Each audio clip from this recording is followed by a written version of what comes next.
first off, I wanted to show you this. So my dog ate your book up. Oh my goodness! Literally. My and goodness. I really want you to sign this one.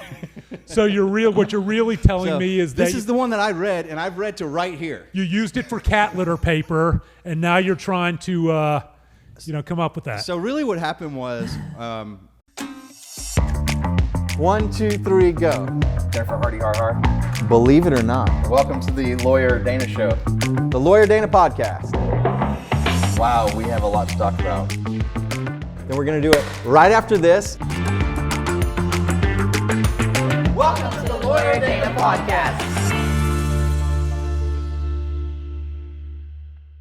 Welcome to the Lawyer Dana Podcast. Today we are with world-famous author and attorney and all-around great guy, Brian Cuban. I've read the entire Ambulance Chaser, and I've read So you're half. the guy that gave me the 1 star. Okay, that's it. No, I give you 5. Okay. I love the Ambulance Chaser. I Thanks. think it's a great book. I want to play you in that movie. I at least want to audition. And she thinks like, how do you have time for that? I'm like, I have time. I don't have time to direct it, even though I could definitely be a great director of it. But I'd like to be you and act it. So you mean you want to be Jason Feldman? Well, I'm curious, does any of this book have any kind of like truth to it? No. I mean, Jason Feldman, I'm going to correct myself. I have done drugs in the courthouse bathroom, in the stall. Woo. Yes. So I've done cocaine in the Dallas State Courthouse, federal courthouse. Yes. How do you? I guess they don't have dogs, so they're not Smiths. Yeah. I mean, So why do you think addiction's so high in attorneys? with alcohol, yes, we have one of the higher rates of problem drinking. At a rate over 20%, over twice the general public. Yep. And if you're a millennial lawyer, it goes up to over 30%. If you're Really? a female lawyer, it goes up to close to 40%. Oh wow! Really? Yes. I didn't know that. I would have thought Gen Xers would have been higher, or baby boomers would have been probably the highest. No, you know what's funny about that? There was a study done, and I believe it was 1990, and older lawyers were the higher. So it's kind of come back around. 'Cause I've read that study. Yes, so it's kind of come back around, but it just depends on the demographics being surveyed, right? I'm sure. Yeah, but I would have thought millennials, because I don't think alcohol is as much the drug of choice for millennials. I wouldn't have expected it. I would have thought they're taking THC and marijuana would have been. Alcohol is legal for Yeah, that's everyone. right. So You're right. Yeah. It's Well, people. I would also think Adderall would be. Oh, yeah. abused. Adderall in law school. Yeah. Well, that in law because they've school. grown up on that, because they're the first generation. In fact, me or below, my age or below, and I'm 48. That's when Adderall started becoming highly prescribed. Is when I started going through school. Yeah, when I was in law school, Adderall wasn't a thing. You took no-dose or yeah, I Vibrate. remember. Right. Right, so it I wasn't. took caffeine pills. Yeah, through that's law no-dose. school. Well, that's no dose. That's no Oh dose. yeah, no dose. Yeah, so, but yeah, so things are different now. I mean, when I went to Pitt Law, my tuition for a year was $3,000, right? And jobs my kept up with That's amazing. Inflation and jobs kept up with earnings capacity and things like that. Now it's different. It's crazy. You go and you It's 20 rack times up higher than that. hundreds of thousands of dollars in loans, and earnings ability doesn't keep up with that. I think earnings ability has shrunk. Yes. What is it, like 60 grand maybe is the starting Yes, salary? most And so you go attorneys. into big law or a solo practice or boutique, whatever you choose, and there's a lot of stress, and you're not keeping up, and you're not able to Emotional pay your stress. loans. Yep. And we went through the legal recession in 2008. Yep. And so a lot of triggers that would be indicative of turning to alcohol. Right. Yeah, it's escapism. It Yeah. makes sense. Yeah. Like if It's you the have, only thing that gets you an escape from it. right. And that's everything being equal. If you already had struggles, you have yeah. trauma struggles, who knows what somebody's life yeah. was like. So you were already struggling with depression or things like that, and you were this close, and you tip over. Yeah. Right.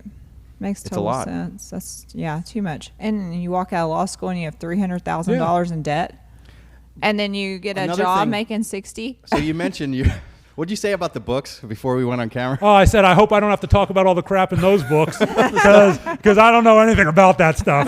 Well, so this one that I have 4 of is one of my favorites in the stack, and he's a gold medal. He actually won the silver in '72 and then gold in '76. I talk about him all the time. His name is Lanny Basham, and he's my current. I've hired him as a coach, and he talks about mindset and also goals. And one of the problems with Olympians, as soon as they win the gold medal, they go through this massive depression. Sure. And why? Because that was their goal, and now they don't have one, and there's no reason to live. You have to always have the next goal, Sure. and no matter what of what you do. And with people that get out of law school, and this happened to me too, I did not know anything. My goal was get through law school, and the moment I was done, I had no idea what I wanted to do with my life, and I was so beaten down and so tired, just physically, mentally, emotionally, in every possible way. I was believe lost. me. I mean, I was rescued from a near suicide attempt in 2005, and we can talk about that later. And I had no goals, no vision, no hope, and decided I was doing my family a favor by ending my life. So I get it. I get it. Yeah, I wasn't disparaging the swimmer. I was just looking at the real estate investing. Good. So if the swimmer's listening, he's a rifleman. Okay. He did it in rifles. Okay. So he's really good at putting tiny holes in paper really at a really far distance away. Yeah. So I have read. So first off, I wanted to show you this. So my dog ate your book up. Oh my goodness! Literally. My and goodness! I really want you to sign this one. So what you're really telling me is that this is the one that I read, and I've read to right here. You used it for cat litter paper, and now you're trying to, come up with that. So really, what happened was, our oldest, we have 4 dogs, and Dream is the one that got to this one, and she loves to eat paper.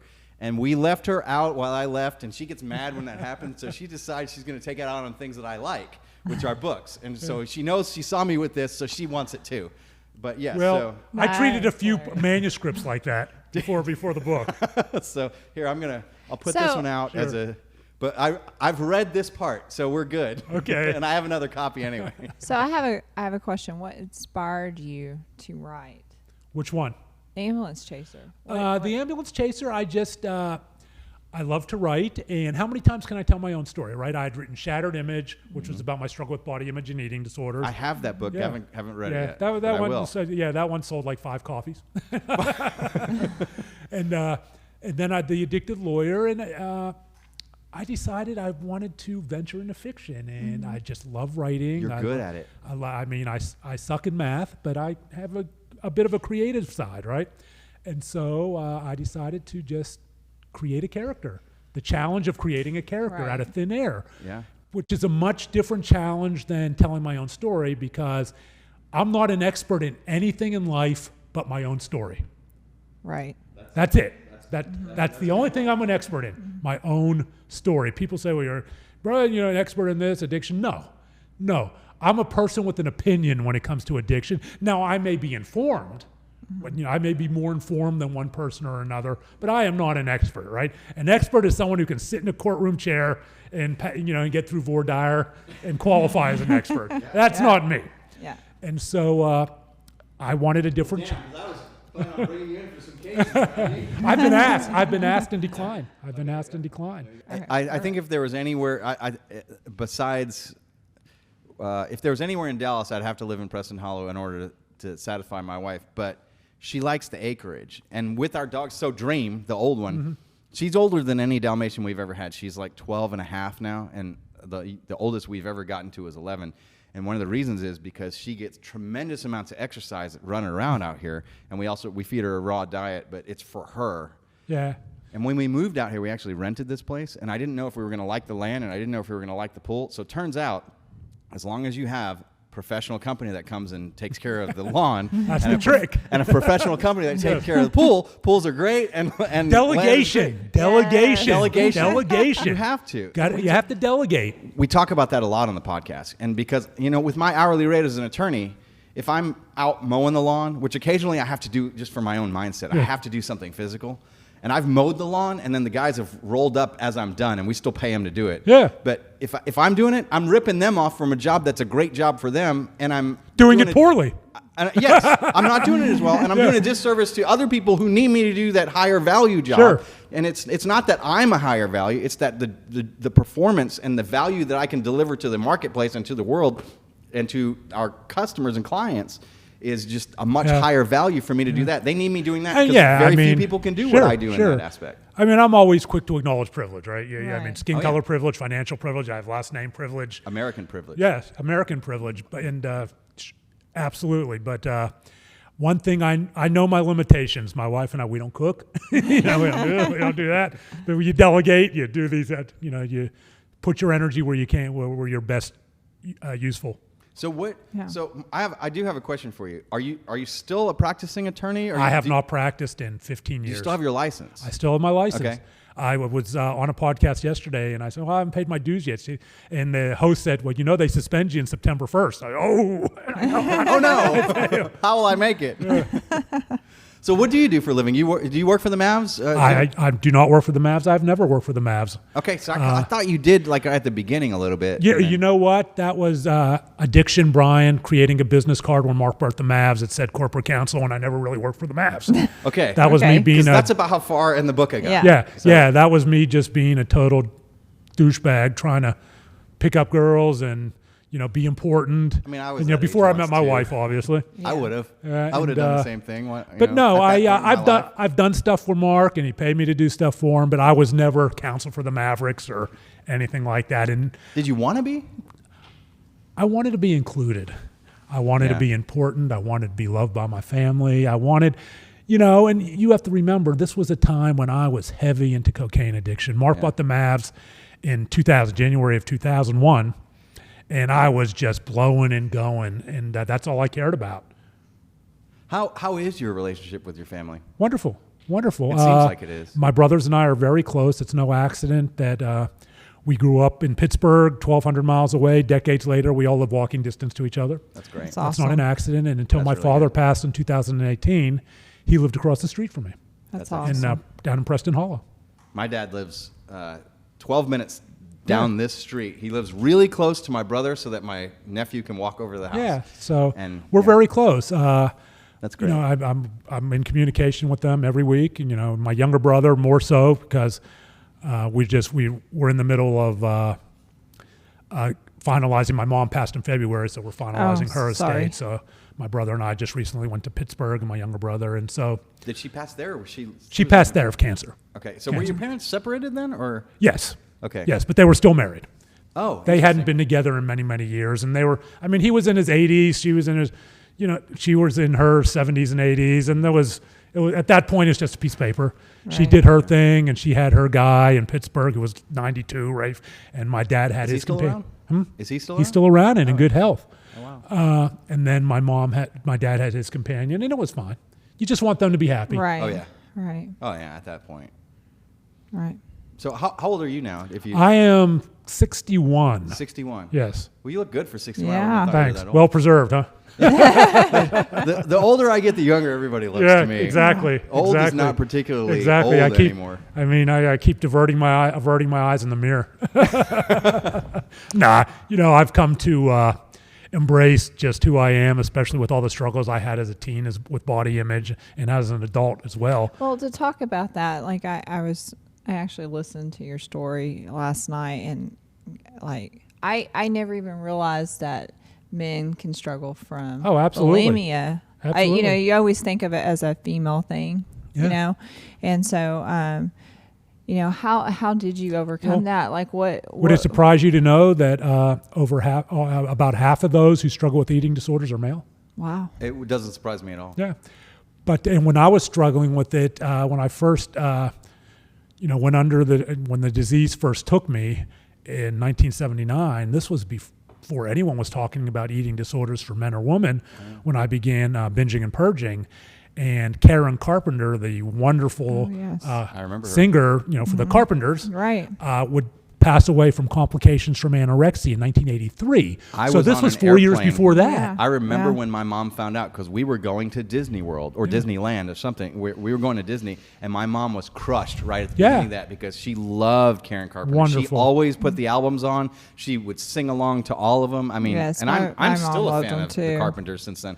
And I since found out that she was an amazing drummer. Yeah. And just and excellent. So talented. So Such here a I loss. was, an 18-year-old, binging and purging, not knowing what that meant, not knowing How there did was it- how did it not come knowing about there was that a you were name doing it? for it, but understanding instinctively that guys don't stick their fingers down their throat and feeling a lot of shame. Yeah. How did you discover, or how did you come about just doing it? Well, you have to understand the history. So let's all take the hot tub time machine back to Pittsburgh, we have PA. one right back here. Would you Yeah. like to? No, I'm just kidding. Let's I go. guess there is one over Let's there. go. I brought my swimsuit. Does it work that way? I've actually never seen the movie, but it sounds funny. It But is funny. back to Pittsburgh, PA. You know, I'm a baby boomer. Back when cell phones were 2 cups attached to a string, right? And social networking was playing dodgeball on the basketball blacktop. And I'm the middle of 3 boys, and the oldest is Mark, and I have a younger brother, Jeff. Mark, as the firstborn, was always entrepreneurial. He was selling this door to door, selling that door to door growing up. I remember in the 70s, there was a printer strike, so both the newspapers shut down, the Post-Gazette and the Press. So Mark and his buddies, barely old enough to drive, got in their cars and beelined out to Cleveland, where they bought many copies of the Cleveland Plain Dealer and drove them back to downtown Pittsburgh, and during rush hour sold them on the street corner. Holy that's for crap. twice That's what brilliant. amazing. Paid for them. Yeah. So you kind of knew what That he is- was going to be. That is my type guy. Is that an older child type of thing? Because I'm the oldest, and among my brothers, I am the entrepreneur and was always doing that. I think, we're just all different. As siblings, we're different. Mark, Jeff, and I are very different people. Yeah. But, and so Jeff, my younger brother, was a nationally ranked wrestler, Oh, cool. jock, beer party, the proms, the dates, good-looking kid, good-looking guy. And I was classic middle child syndrome. I was shy. I was withdrawn. And I internalized everything negative that would be said about me and kind of wore it as who I was, like a skin-tight suit. So setting that as a backdrop, I also had a very difficult relationship with my mother. And I'll tell you a little bit about this, but I want to make it clear to everyone who watches this that You I love do your not mother, blame yeah. my parents, Got my you. mother or my father, for anything I went through. Parents do not cause addiction. Parents do not cause eating disorders. As we know, there is a difference between cause and correlation. Right. Correct. Right? Right. Correct. But things that happen in the home can correlate with mental health issues later in life. It'll happen to some, it won't happen to others. Right. That's why we call it correlation. There was a lot of fat shaming in my household.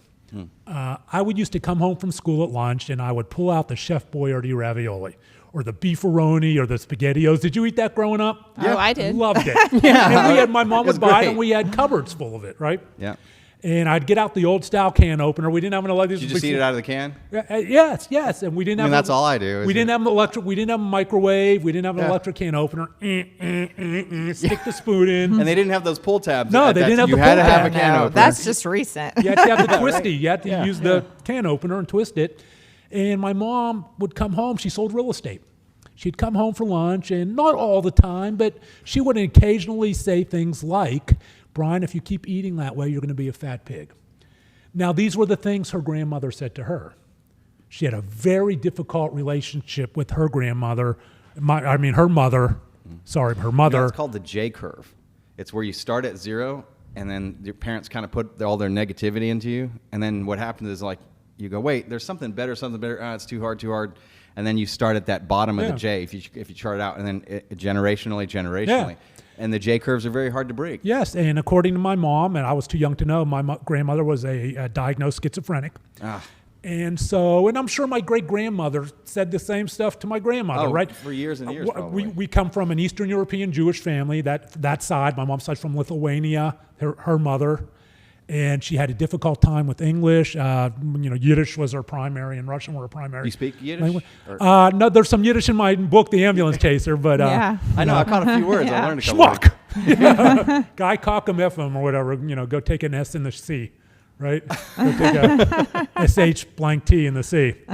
But and so there was a lot of dysfunction running down, and my mom had her own mental health issues, quite a few of them, and she had them at a time when a young mother with 3 children, you just couldn't talk about that stuff, right? Yeah.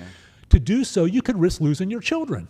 Yeah. My dad certainly wouldn't have done that, but it was just very shameful, and women didn't talk about those things at that time. Mm-hmm. And not understanding that it all runs downhill. And because I was a very social, isolating person, and I was at home the most, I got the brunt of it. And I grew depressed, and I began to eat more Chef Boyardee and more Chef Boyardee to quell my depression, and I became a bigger Brian and a bigger Brian. Comfort. It did.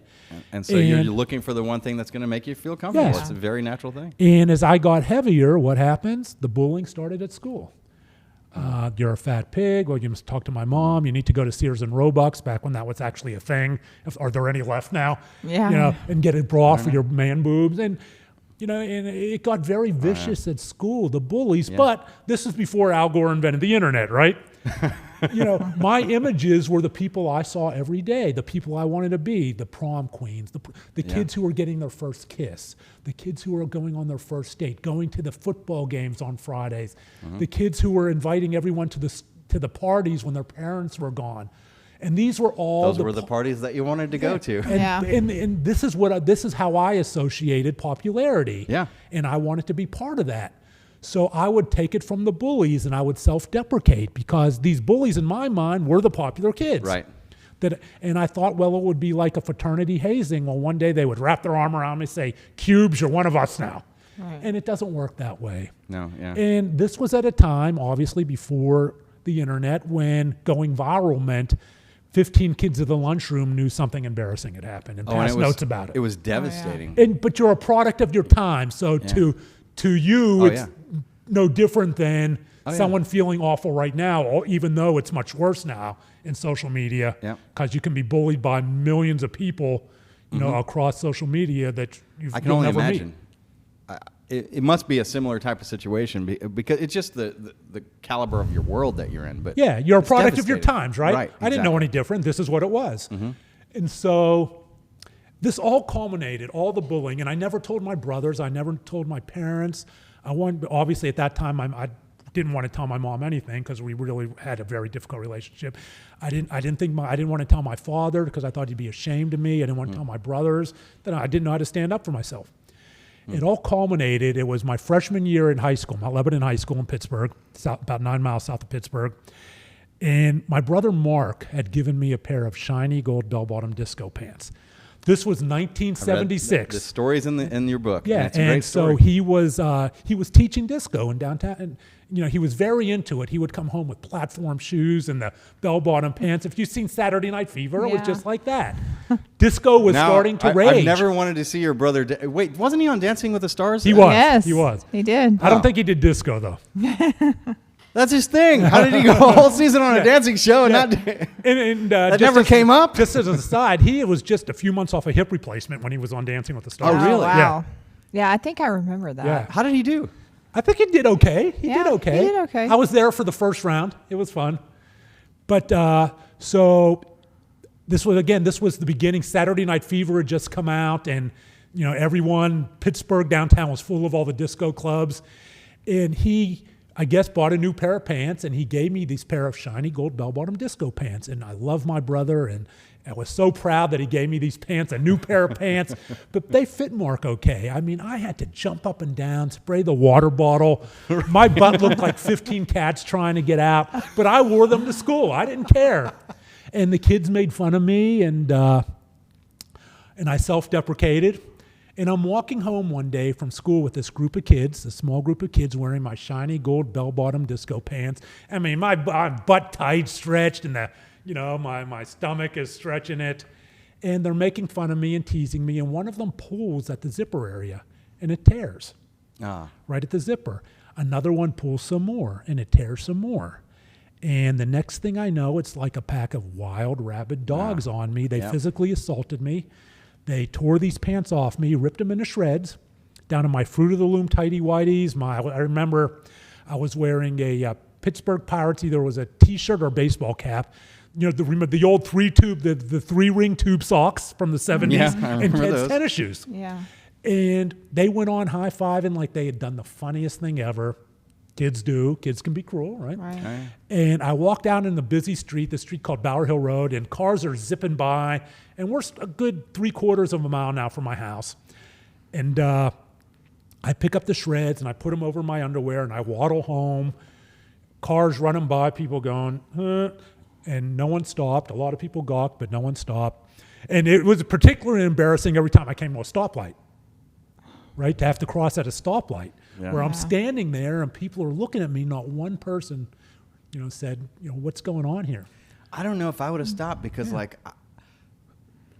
it seems like I would be the creepy guy trying to pick up a kid standing in his underwear. Yeah, and I pulled the shirt down as far as it would go, And but I want to stop you. That's where our society, it's horrible. Even today, our is a horrible society story. It's breaking my heart. Has to change. Has to change.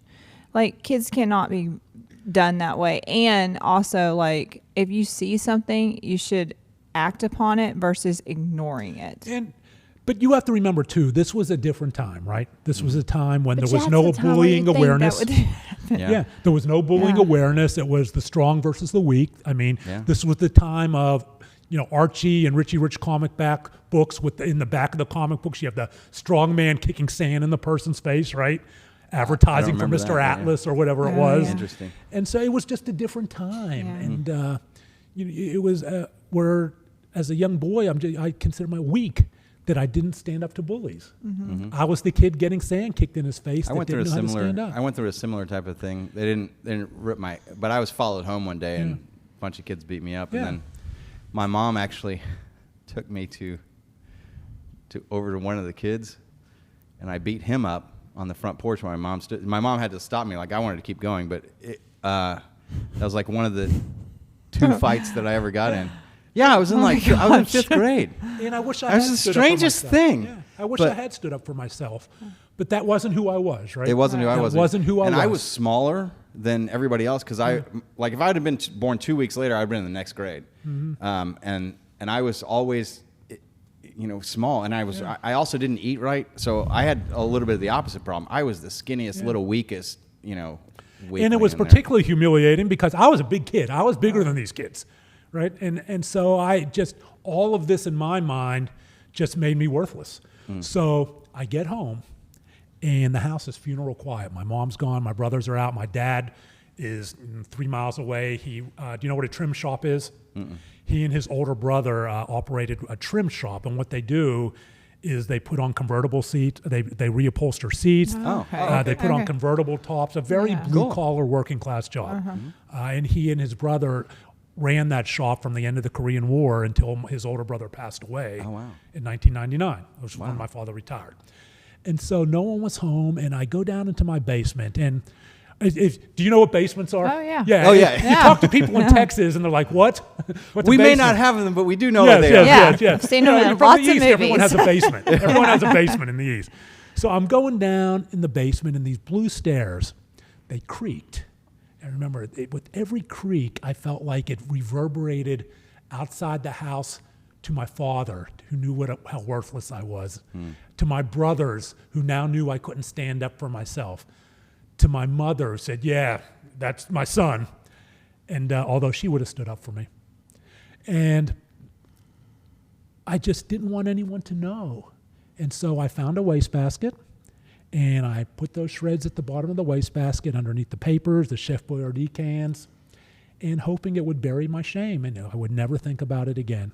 But that's not how shame works. That's not how trauma works. The body keeps the score. Trauma remembers.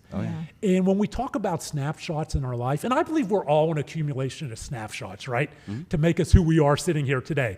Snapshots of pain, snapshots of pleasure, snapshots of joy, snapshots of trauma, and they're all stringed together. That's what life is. Yeah. And this was one of these snapshots of my life that I've never forgotten and that had a profound impact on my life. And it was right around that time in 1976 that I remember for the first time looking in the mirror and being unable to look at myself. Being unable to look at myself because when I did, I saw only a fat pig who would never be loved, never get married, never have a girlfriend, and would be alone my entire life. That's tough. Yeah. It was. It was. And that's a horrible experience to have. And other people have gone through it too, and people have gone through worse, right? I mean, it was my horrible experience. We all own our own horrible experiences. Right. But so I want to backtrack, and I don't like to say people have gone through worse because we all own, whatever experience you've gone through. I talk to people who've been through sexual trauma and, all kinds of different trauma, and I don't compare trauma. But it was that was absolute trauma to me. But trauma to you is trauma to you. That was absolute trauma, and it was vicious trauma. Yeah. And it's interesting. I don't get the questions anymore, but I used to get questions when I first went public with this when Shattered Image came out. When I first told it, don't you want to confront those kids? Don't you want to tell them what you do, what happened? And I used to be Facebook friends with some of them. Yeah. And, we're not anymore. I think I'm Facebook friends with every kid that beat me up that day. Yeah. I'm not anymore, but it was mostly for political stuff and stuff like that. Yeah. But, and I said, no. I mean, these are... Because they're still kids. They're not kids. These are 60-year-old men, 50-something-year-old men. They're not kids. Yeah, that's not... I want them to be... I don't even want them to remember it. I want them to have happy children, grandchildren, and hopefully teaching their children different than they were taught, right? Yeah. This isn't Maury Povich. I'm not the father. It's not a reality show. No, I don't want to accuse them of anything. Yeah. Where you go on you go on Dr. Phil or something. Yes, that's them. If you have, meet your high school bullies. Yeah, it's not something that you want to nurture and remain alive and grow that. I mean, I remember it and I tell it, but I tell it as a learning experience and as people can take lessons about trauma and teaching our children about bullying. One of the things that I like to look at it is that if in taking responsibility for your life and in improving yourself, if you look at things not as things that happen to you, but look at it of how it happened for you, that everything that happens to you is something that happens for you. So what was the gift and lesson that you can learn out of that to make yourself better and improve yourself, and how you can improve yourself or improve the world? Or I think you can take people get to that spot in different, some people never get to that spot, and it just depends on your life, right? What the timeline is. It took me into my late 40s or 50s actually to get to that spot, right? Because I had to get through the addiction first. And so if we go back to that moment, right? Hot tub time machine, zip, back to that moment. As you might imagine, I was pretty happy to get out of Pittsburgh. I wanted to get out, and so I went up to Penn State University. And I was thrilled because it was going to be a whole new Brian. I would make friends, maybe get a girlfriend. And, I had convinced myself of all these things. And when my dad drove me up to Penn State, it's about 150 miles from Pittsburgh in the Nittany Mountains, beautiful, just beautiful. And it was a fall day, and he drove me up, and it was freshman day one. I'm in the dorm. I had 3 dorm mates, and my father's helping me unpack. And I'm looking out the window to the parking lot and watching all these people taking luggage out of their cars, their parents, and they're talking to other kids that they might have known. And I make eye contact with this curly brown-haired girl. And I start sweating. I imagine my entire life with this girl in 15 seconds. We're going to date, we're going to get married, and we're going to have 2 1/2 children. Everything's great. Everything's great. And there was a horrifying, sickening thud in my stomach when I realized it wasn't a smile. She was smirking. She looked at me, turned to her 2 friends, giggled, looked back at me, put her hands over her mouth like this. Ugly. What? Yep. And now I'm not the first kid to have something nasty said to him, right? Yeah. We have the ugly one is her. Yeah. Well, she's 18 years old. I mean, this stuff happens. And so I'm not the first kid to have that. Another kid may have said ugly back. Another kid may have flipped her off, right? Another kid may have just whatever. We respond and we internalize the way we are socially, genetically, and environmentally programmed. I was somebody who already felt ugly. And so to me, she was just validating what I already knew about myself. It was confirmation bias. And once more, just like I don't blame my mother or I don't blame this girl either, right? There are literally millions and probably more of variables that hit us during life. Environmental variables, any one of them can have an impact on you. So I remember standing in that window thinking, okay, I turned away and just went back to unpacking with my father. My entire life is out of control. It's just more of the same. What do I have control over? How can I get control of my life? How does an 18-year-old young man, I just turned 18, how does that young man, what does he have control over? Food. Food. But I didn't want to eat more because I associated that with bullying. Right. And being the fat pig. So I decided that my route to that young girl's acceptance, to my parents' acceptance, to my mother's acceptance, to the high school bullies' acceptance, if they could see me now, was to lose weight. And I equated every single pound I lost with more acceptance. But as I began to restrict my food intake, and I began weighing myself obsessively at the campus infirmary up to 3 times a day. And you had to travel to.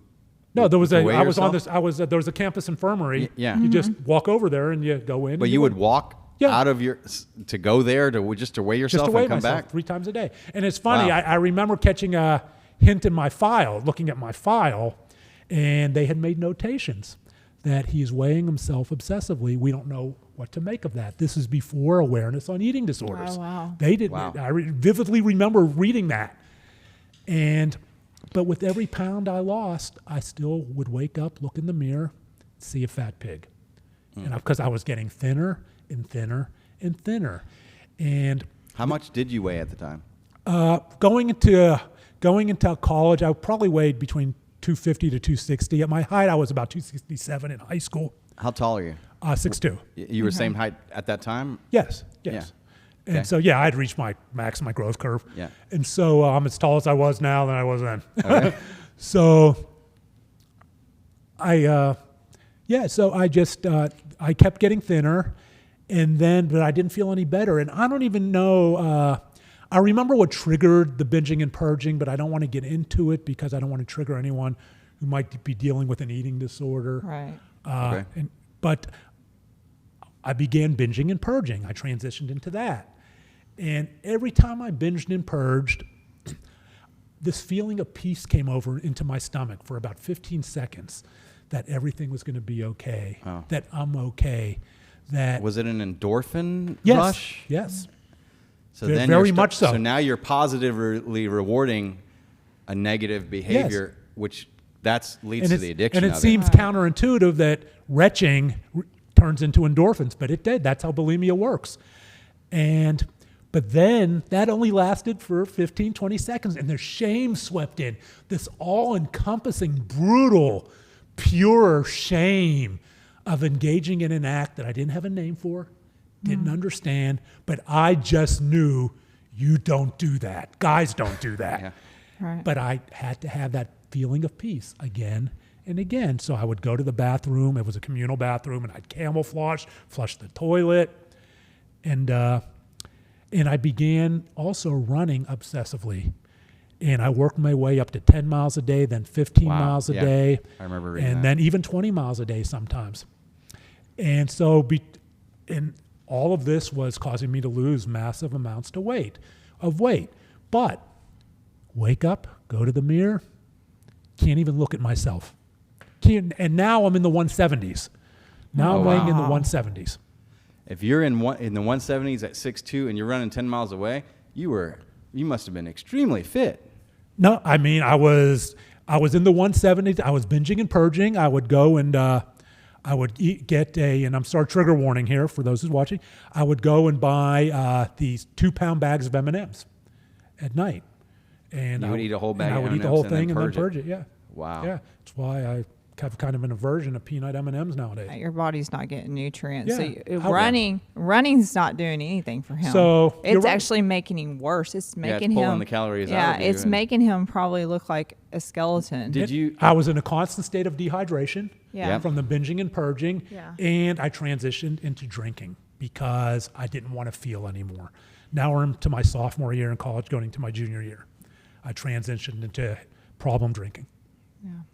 And so I would, at Penn State, in Pennsylvania, they have state stores, right? You have to go to a state-owned liquor store to buy it. So I would, when I turned 21, I would go to the liquor store and I'd buy a little bottle of tequila. and I would take it with me into the alleys behind where all the bars are at Penn State, and I would secretly drink the tequila, just swig it in the alley to get drunk, to go up into the bar hoping I would be drunk enough to be outgoing and be the person that I thought I should be to be popular. But I would just get drunker, and I would be so ashamed coming out of the bar that I would go and buy the M&Ms or a pizza and eat it all and purge. Wow. The closest I ever came to any epiphany that I had a problem when it came to drinking at Penn State was walking into a hamburger joint, drunk of course, and came across a rack of pamphlets, and I forget whether this was my junior or senior year, coming across a rack of pamphlets that the 12-step groups put out. And AA is the most well-known, but there are others. Mm-hmm. And it's called the 20 Questions. And it was geared towards college students. Do you black out? Do you miss class? And I'm checking off, and I'm mentally checking off yes to all these questions. I crinkle it up, my tryout for the Dallas Mavericks early, poof, right into the wastebasket. I'm just a college student. Didn't register. That was the closest I ever came. One of the problems that you have is people in college, they have no idea that they think they're too young to have these problems and to be a severe alcoholic. And so many of them are. They are, and I mean, I went through spurts of binge drinking, and I was drinking alone. I drank alone. I was not drinking socially. And I would go into these bars alone, and I would sit in these bars alone, and I didn't have any friends. I didn't know anyone, and it would and I would just get so tense. Okay, give me another drink, then I won't be tense. Give me another drink, and I won't be tense. And then I would just be looking around at the girls having fun, the guys talking to each other, and it would be overwhelming. And so I would go out of the bar and quell and revert to child Brian. Quell it with pizza or peanut M&Ms, and it was a vicious cycle. When you drank, did you have a different type of personality though? Were you more outgoing? Were you more able to? No. Cocaine gave me that, but no. Drinking acted primarily as a depressant on me. Okay. It was cocaine that really gave me that. Well, I want to hear about the cocaine, Yes. and that's what we'll do on the next episode of the Lawyer Dana podcast. So, Yes. subscribe. We're going to be continuing our recording today, but we break these up into different episodes with Brian Cuban and Jennifer Hardy Har. Like, subscribe, give some comments. Yes, like our page. Let us know if you have a topic you would like for us to discuss. And we will see you in the next episode of the Lawyer Dana podcast. The Lawyer Dana Podcast.